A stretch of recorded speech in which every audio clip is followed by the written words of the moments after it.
You have to trust that the dots will somehow connect in your future. You have to trust in something, your gut, destiny, life, karma, whatever.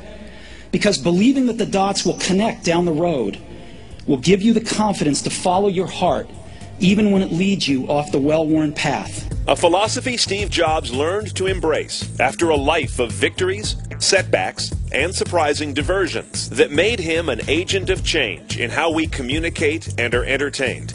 He is gone, but his vision of our digital world very much remains. The story of his life in technology played out in 3 acts, the magnitude of which can only really be seen now, looking back. Act 1. It's 1977. Jobs and Apple co-founder Steve Wozniak introduced the Apple II, the first successful personal computer. But 1984 brought a much bigger milestone, the first personal computer that was really personal. Today, for the first time ever, I'd like to let Macintosh speak for itself. Hello, I am Macintosh. It sure is great to get out of that bag. With a graphical interface, mouse, creative software, and whimsical design, it was a completely different animal from the sterile machines coming from Microsoft and Intel. Just as different was the TV commercial that announced the Mac, one they still talk about in the ad business today, and which showed Jobs knew technology sells better with a little hype. But none of that would be enough to hold back the juggernaut of Intel and Microsoft. And the difficulties Apple faced in growing the Mac business led to Jobs being shown the door at his own company in 1985. I was basically fired from Apple when I was 30. That was difficult when it happened, but maybe the best thing that ever happened to me. Act 2. Shortly after Jobs' ouster, he founds Next to produce a new kind of advanced workstation computer that runs on an object-oriented software architecture, which would become the basis of a dramatically new and better Mac OS years later. Similarly telling was the design of the Next machine. Stylish, austere, and breaking convention. Sound familiar? In 1986, Jobs also acquired the graphic arts division of Lucasfilm, turning it into Pixar, the studio that mainstreamed animated features, and can boast that its films deliver the highest average gross revenue of any studio in the film industry. But in classic form, Act 3 was Jobs' biggest. He retook the helm of a nearly bankrupt Apple and introduced the iMac the following year with what was the first of what we now call a Steve Note. iMac comes from the marriage of the excitement of the internet with the simplicity of Macintosh. It was the first personal computer designed around the internet. What Bill Gates and Microsoft were to the PC era, Jobs was about to become to the internet and eventually mobile era. Good morning.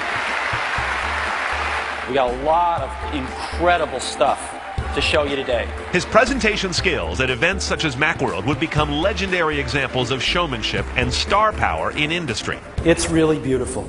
This is what it looks like. Detractors would deride Jobs' hype as a reality distortion field, but the iMac worked, and Apple began to turn around.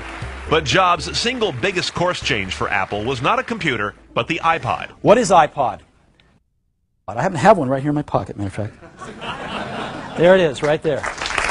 Introduced in October 2001, it was small in size, spacious in capacity, and looked good. But more importantly, it diversified Apple away from head-on competition with the Wintel computer makers, while luring away their customers when iTunes launched Windows support in October of '03. I'm here to report to you today that this has happened. Apple began to rewrite the music business, become a major media player, and got its first taste of market dominance. But in terms of financial success, nothing tops the Apple product that was built on the shoulders of the iPod.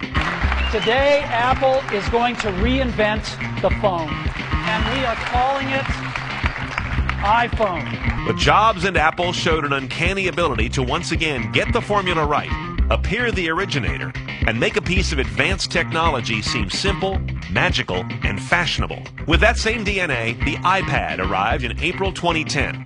We'd like to show it to you today for the first time, and we call it the iPad. And again, legitimized a category that other companies had only nibbled at the edges of for years. It's so much more intimate than a laptop, and it's so much more capable than a smartphone. Apple has had its share of flops, but they mostly pale compared to its hits. and there were always notes of hubris around the latter-day company, seen most in Jobs almost dismissing documented problems with the iPhone 4's antenna. We think it's affecting a small percentage of users, and we think some of that problem is inherent in most every smartphone. But mostly, Apple, since Jobs' return, has been a culture changer as much as a technology company. One of the biggest success stories in American business, and virtually indivisible from the identity of its CEO. And it seems right that the best epitaph for him might be found in the words of an Apple TV commercial that wasn't really selling anything except Apple. And while some may see them as the crazy ones, we see genius. Because the people who are crazy enough to think they can change the world are the ones who do.